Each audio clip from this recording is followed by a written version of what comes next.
Hey, what's up guys? It's Phil, and today we're going to be taking a look at 3D printing this orc.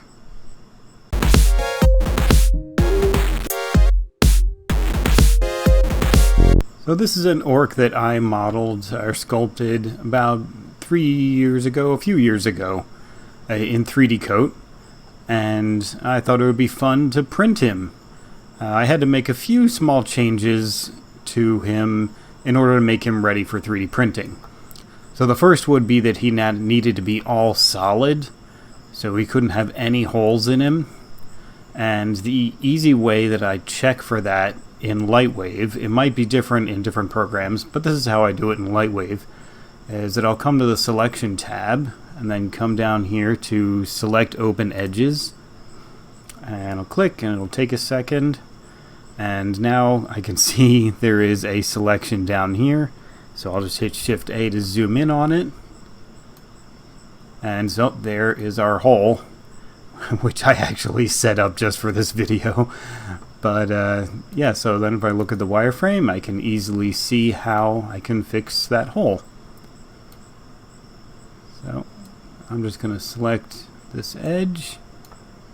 Don't want that one. And I'll select this edge. And I'll bridge it. Okay, I'll deselect. And I'll do the same thing down here. Select that edge and this edge and bridge, which I have set up to be Control B on my keyboard, since I use bridge a lot. Okay, so now that's done. I can deselect. And now I have a completely solid mesh. Let's go back to the regular texture view. And so while you cannot have any holes in it, it is perfectly okay to just jam two objects together. For example, the orc head, the bust itself, and the pedestal are two separate objects. So if I zoom out on the wireframe here a little, now it's a little hard to see, but if I select a couple points and then select connected, you can see that it is actually a separate object and it's just jammed in there. Okay, so let's deselect. So another thing we have to consider is the scale, the scale of the object, since it's going to be in the real world. So what I did here is on another layer I created this box, and this box is the exact dimensions of the Orange 10's print area. So all I have to do is make sure that my sculpture will fit inside of this box. So I'll go back to the main layer and I'll put that one in the background. And now if I look at the orthographic views here, I can see that it does fit completely inside the box.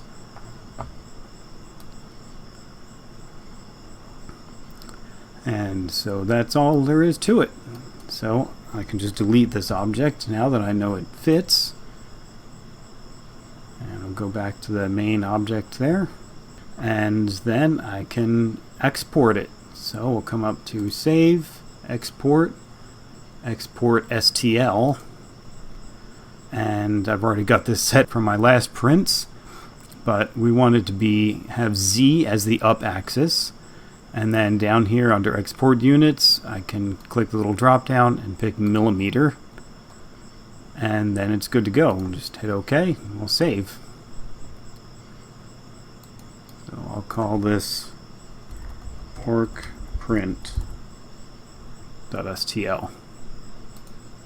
And once it's finished saving, we can move on to the printing software.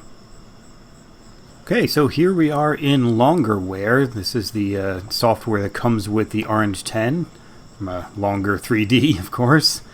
We're not really going to be using this for the majority of the project because, frankly, it doesn't work very well.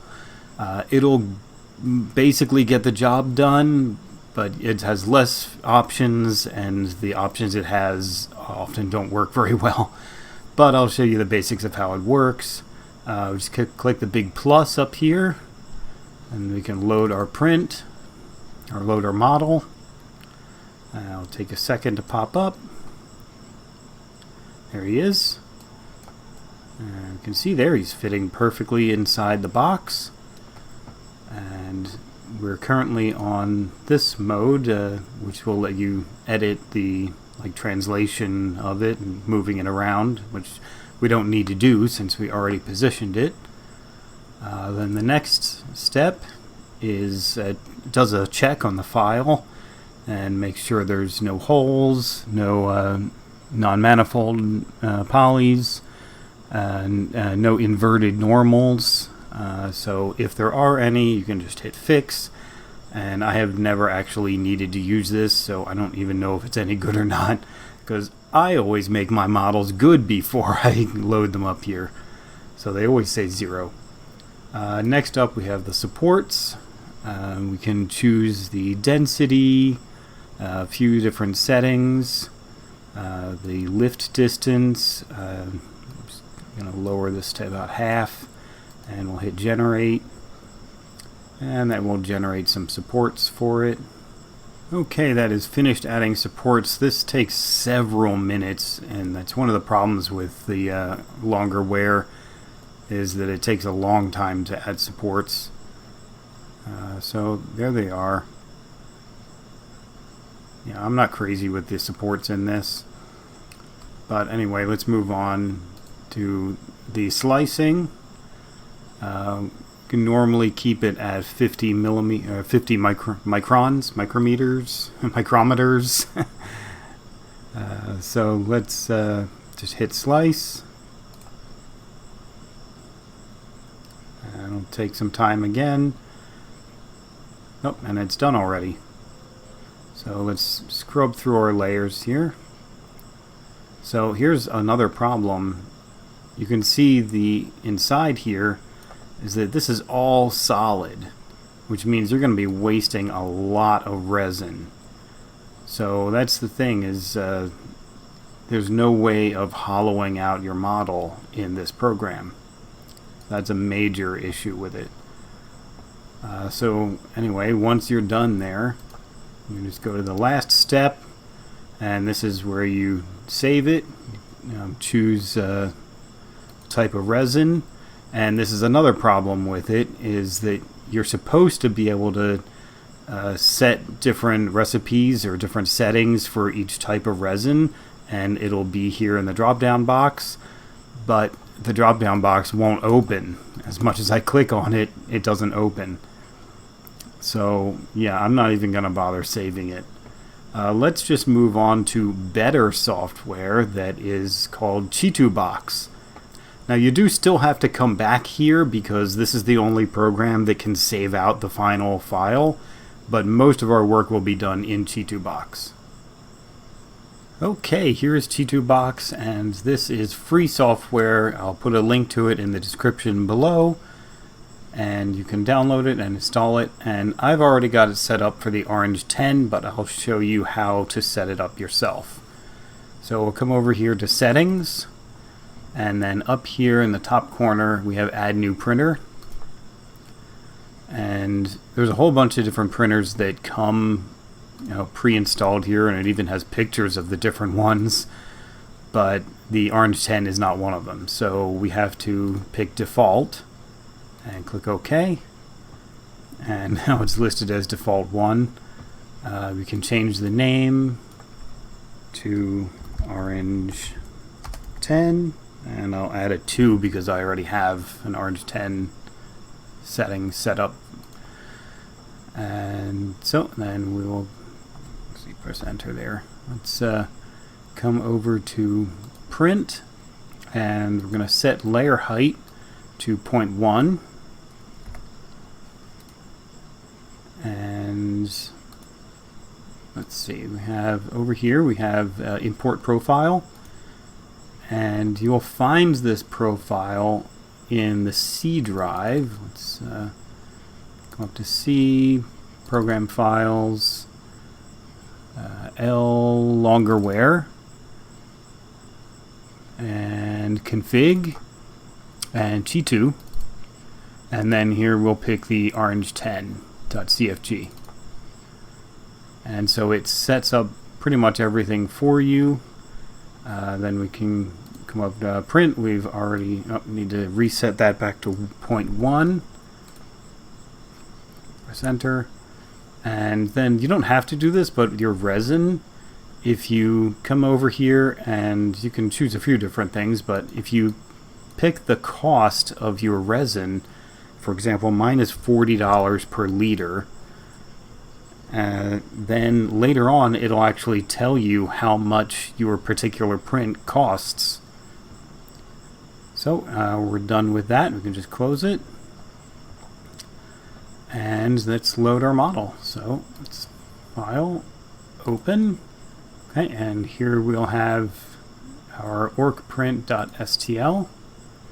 Let's open that up. And he drops into the scene. I always find that amusing every time. But here he is. You can see he fits inside. He's got a nice shadow that shows you his dimensions there. And he's fitting inside the box. I believe what actually matters is the outside of this blue line.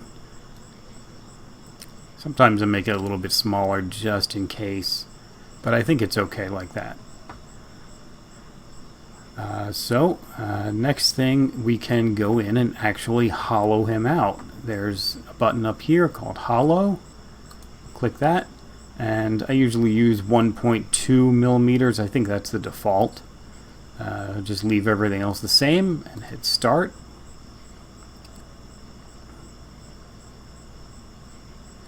And it'll take a few seconds to hollow it. And then when it's done, you can see it shows you all the hollowness.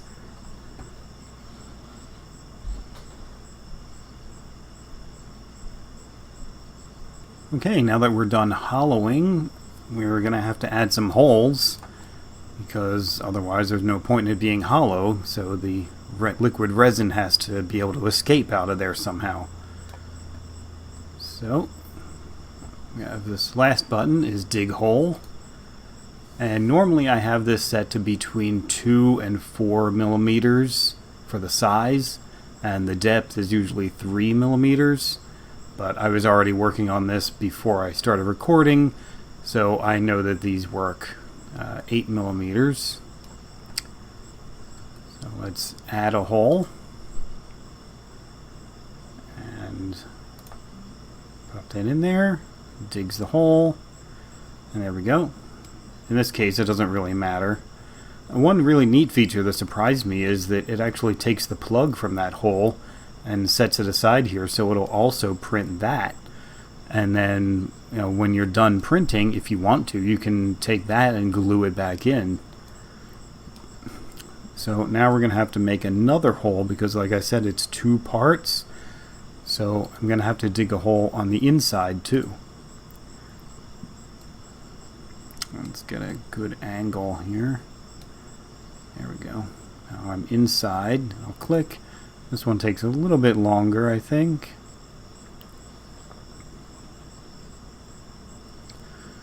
Okay, there we go. That took about a minute. And again, there's the other plug hole. Plug for the hole. And so I'm not actually going to save those. I'll just delete them. So here on our list here, we have all the different objects that are in the scene, including the 2 plugs. So I'm just going to delete those, because I really don't have any reason to fill in that hole on the bottom. Nobody's going to see it. So if I drag this slider here, we can see through our model. And I can drag down, and there we can see that hole in the top. And as I keep going down, there we can see all the way through to the bottom. So drag that back up, and now we can add supports. So we do that in this tab up here. There we go. And for my models and this printer, I've found using medium works best. This kind of changes the thickness of the supports. So medium works best. See, set everything else You can just pretty much leave it all alone. Yep. What I like to set is this Z lift. I think it's at 0 by default. So that means that it's right there on the platform. Which really, this platform is the metal thing that your model will be attached to in the printer.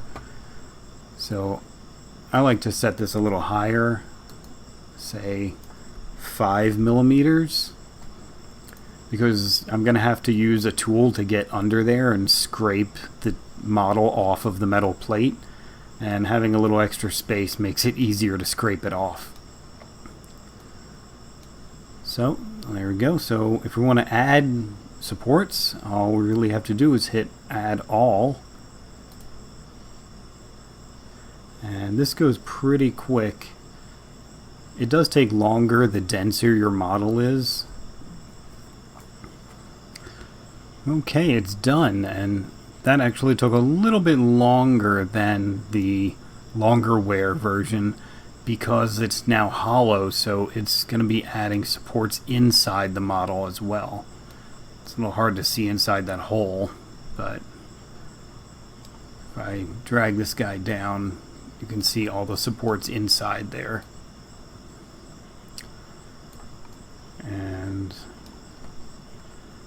I see it didn't, I was afraid it was going to add a whole bunch inside the mouth. I'm glad it didn't add too much in there, because that would be a real pain to cut those off without damaging the teeth. So that looks really good. I'm hoping these rings are not going to be a problem as well. But yeah, it looks really good. And what I really like that ChiTuBox does is put these little feet under here. And those make it really stick to the build platform well, and it's easy to slice them off. So yeah, that's it there. Just look, sometimes the feet cut off a little bit, and so I like to move them. If you want to remove one, you can come over here to the delete support, and you can hit that, and then click the one you want, and then click delete support again, which I'm not going to do because I want that support there. I'm not sure how to deselect, but okay, I'll just leave it. If you want to add a support, you can click add support, and then say I wanted one for his ear up here. I can just click where I want his ear. Oops. Try that again. So you see some of these areas are red. It has to be on one of those red areas. So let's try clicking there. It doesn't really need a support there, so it doesn't want to let me add one. I'll put one here. There we go. So yeah, that's how you do that. And so let's slice the model. So we'll go back to this previous tab and just click slice. And that goes pretty quick.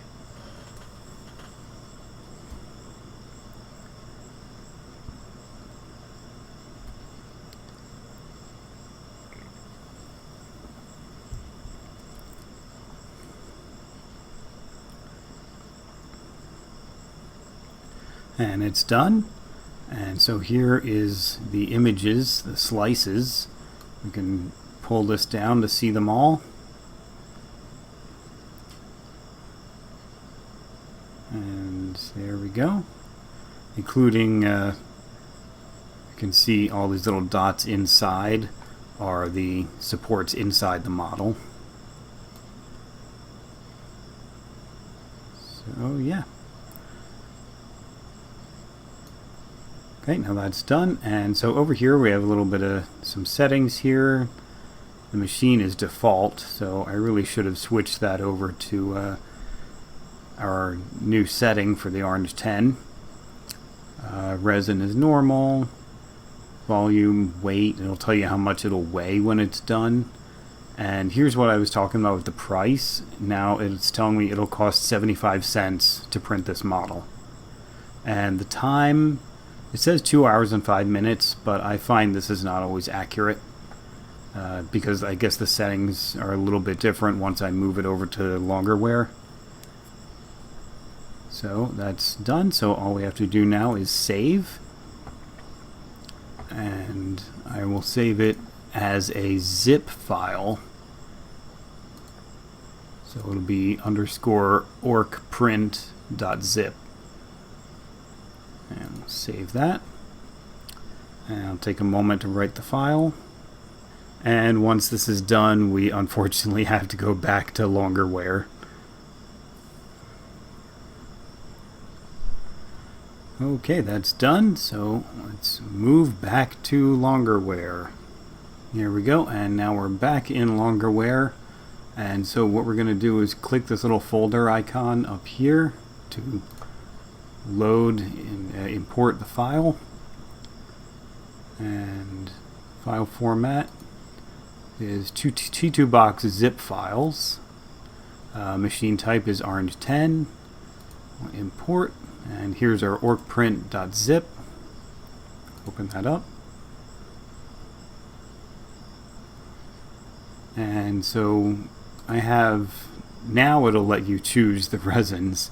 So I have a bunch that I've tried. This Siraya Gray is the one that I've been using lately. It's the one I'll be using for this print. I really like this one. The curing time is really fast for that resin. So I've tried 6 seconds before, and it was good but not perfect, so I'm going to use 8 seconds. That's 8,000 milliseconds. And that's all I have to set. And then I'll just hit Save Job. And it'll save it as orcprint.lgs, which is the format the printer reads. And it's actually a really small file. Now saving the file.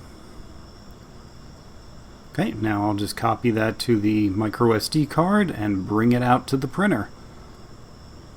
Okay, now it's time for some actual printing. So I've got my SD card here and everything else. Let's get rid of my drink. Okay, so the first thing we're going to do is put on some gloves. This table has all kinds of things that have resin on them, and I don't want to touch anything with resin. So I've got my gloves here. These are nitriol gloves. Nitriol. Get those on. I've gone through 2 boxes of these so far. That's one of the extra expenses. There are a few extra expenses I'll talk about that you'll have to go through. So the first thing that you'll want to do when you first get this printer, before you do anything with it, I didn't know this and they don't tell you, but so here is your vat where you pour the resin in, and you can see it has the clear film on the bottom. That film is held in by these little screws on the sides here, and we have some Allen wrenches that help with those. When we first get this, the first thing you want to do is get those Allen wrenches and make sure these are all really tight. So I didn't know that, and when I was printing with it, some of the resin was leaking out and getting onto the screen on the printer. And then, of course, with the light under there, it was curing onto the screen. And it was causing some of my later prints to have problems. And yeah, that was a major pain to clean that off. I had to take the whole thing apart, take the screen out, and scrape at it gently with a knife. Ugh, you don't want to deal with that. So, we've got our empty resin vat here. Let's get that lined up. Should be right. Bolt it down.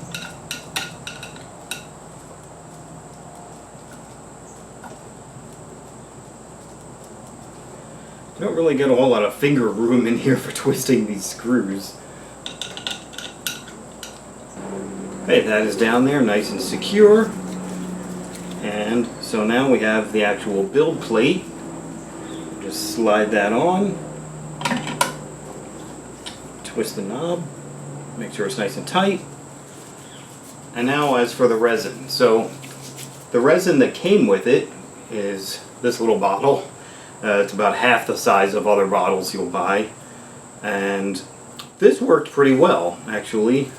This print was done with that resin.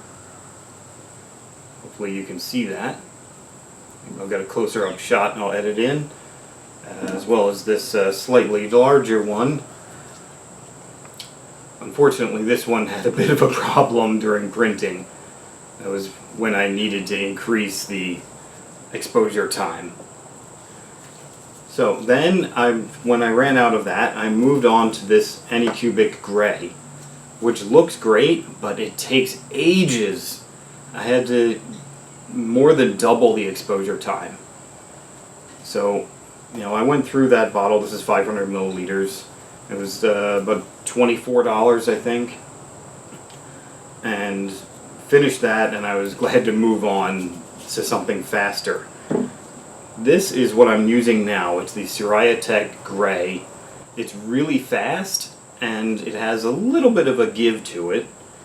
So there was a model with the Anycubic. Here. And then this lady here was printed with the Siraya Tech down here. And I really like how this came out. So this is actually too big to print by itself, so it's in parts, and then I had to super glue those parts together. And then I have a little base for her. This base was actually printed in the Anycubic. There we go. And I'm still going to clean her up a little bit. She's a little bit delicate with the super glue, and some parts need more sanding. So yeah, that's it. So we're going to get ready to print here. I'll take my SD card out. If I can get it out with these gloves. There we go. Right, that goes right in the side. One thing with this printer that I've noticed is that there's a little bit of extra space in the slot where the SD card goes. So if you're not careful, it could actually accidentally go above the slot itself and end up getting lost inside the printer. So you have to make sure that when you put it in carefully, that you can feel it stop a little bit, and then once it does, you can press it in and you hear a little click. So that's in there, and pour in a little bit of resin. You have to shake this up a little bit first. So it's one thing with this resin is that it's very thin and liquidy compared to the other two. This one was a little bit thinner. The original that came with it was quite thick. Let's open that up. And I'm going to pour some in. You don't have to pour in a lot, just enough to cover the top of the print head when it's all the way inside. And you can always add more while it's printing if you see that it's getting low. Pour that in. A little bit more. Okay. Cap back on.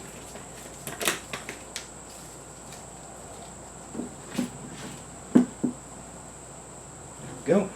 And so I'm going to put this on top because all that liquid resin in there is susceptible to any UV light that's around here, and I don't want it to cure inside the vat.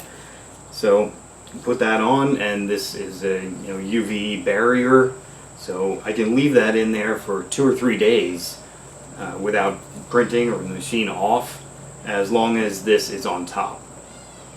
So we'll turn it on. So the fan is a little bit noisy. Hopefully it's not too bad. Let's take a look around here. I'm gonna pick file. You can barely see this. There's a file, and I've got my list of files that are on the SD card. The last one you added is always at the bottom. So, scroll down.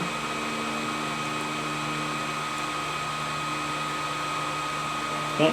And my Ogre file, I'm just going to hit play, and it gives you a warning to make sure there's nothing in the vat. Now I just filled the empty vat, so I know there's nothing in there, and just hit start. So now the printing is starting. Let's see, it says it'll take about 3.5 hours. So I'll come back when that's done, and we'll take a look at getting it off of there and cleaning it up.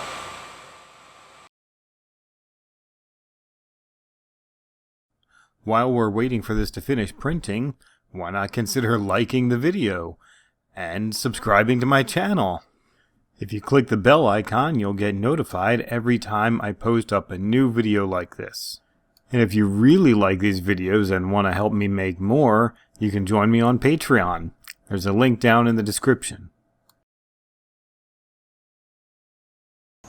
Okay, the print's all finished. Let's get it off of here. It's a little bit stuck sometimes. There we go. Should probably clean this whole thing off.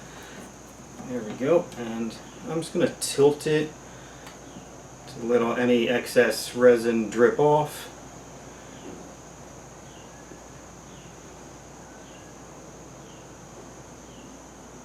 Okay, that should do it.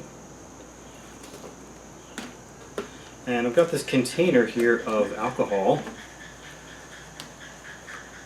And so they include this scraper with the printer, and it's not very good because it's not sharp. So what I usually do is I have this X-Acto knife, and first I'm going to take a paper towel, and actually I'll take one of these playing cards that's included. I'll use it to scrape off any extra resin. Okay, that's pretty good. Okay, and so I'm going to take it and just dip it in my thing of dirty alcohol here. Just kind of swish it around a little bit.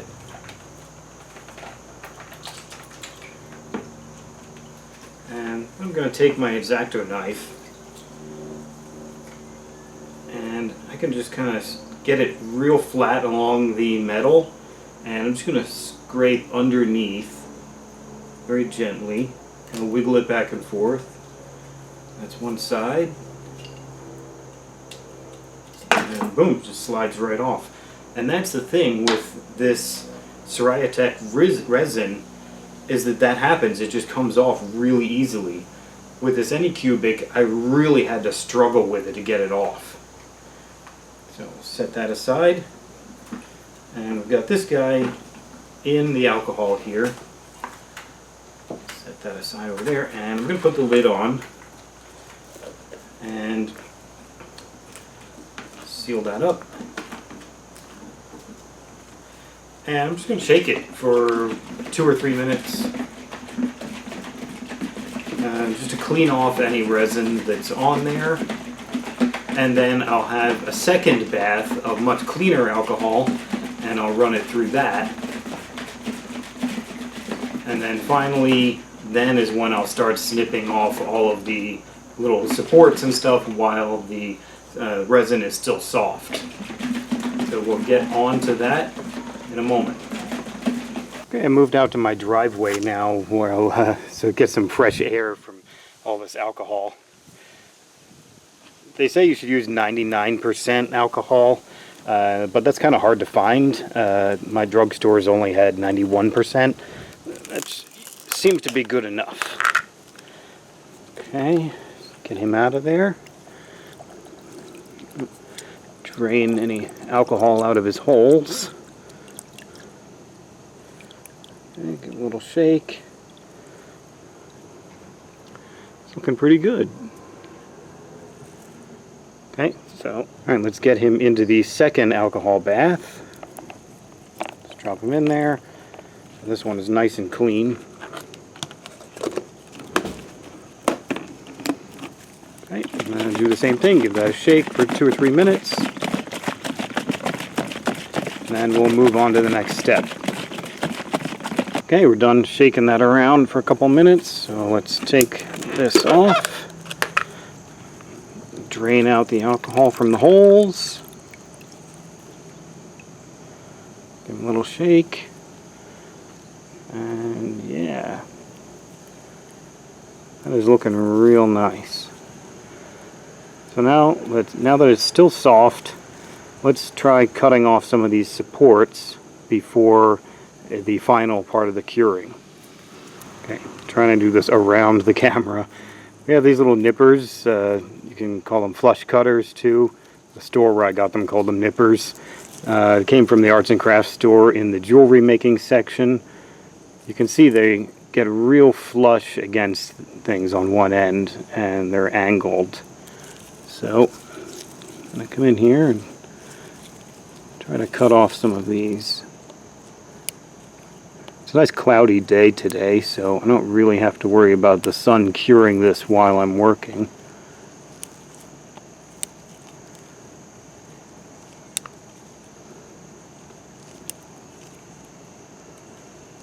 Okay. And I don't have to get real close, because if there's any little nubs left, I can just sand them off. Oh, looks like there's a little split in here. Hopefully that won't be too bad.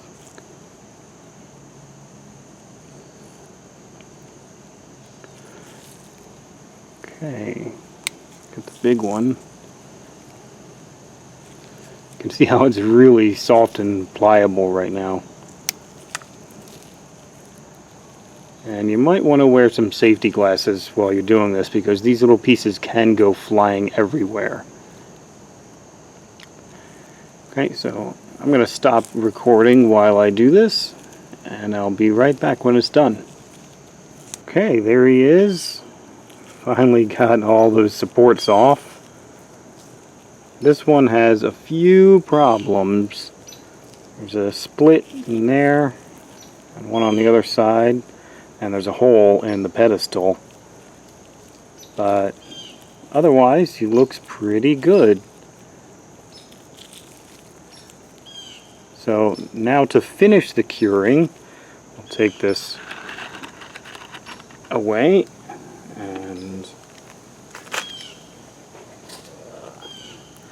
And I've got just regular plain water. Get that off. And we'll sit him in the water, let all the air bubbles come out, hopefully. And he's floating for now, but I'll try to get the bubbles out. And so we're just going to sit him in the water and then try to keep him submerged and put him out in the sun for about 15 or 20 minutes. Now right now it's kind of cloudy and rainy, so it may take a little longer, but yeah, that's all there is to it. Alright, so now that he's completely finished curing and drying from the water, you can take a look at him and see we've got some small problem areas, like I pointed out, this little hole there that's split, and this split over here, and that hole in the back. Can't really do anything about them right now, although I did read about someone trying to fill in stuff like that with a little paintbrush and some of the resin and then curing it. So I might try that.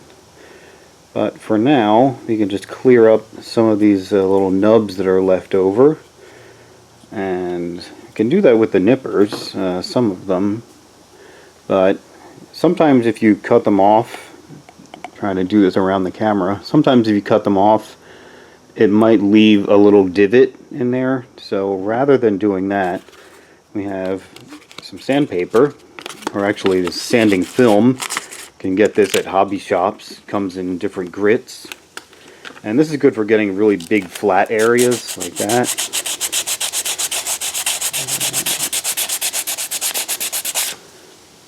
And that actually took care of it pretty well.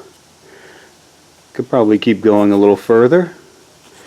But for more detailed areas, what I really like is these guys. Put him down. These are these little needle files. And They come in different shapes down here. Like this one is flat on both sides.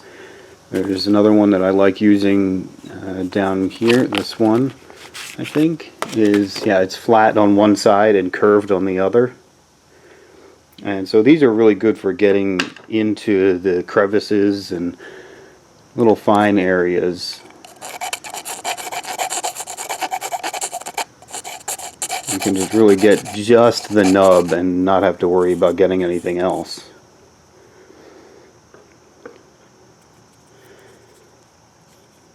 Alright, so I'm going to finish that up, and then that'll be the end for this.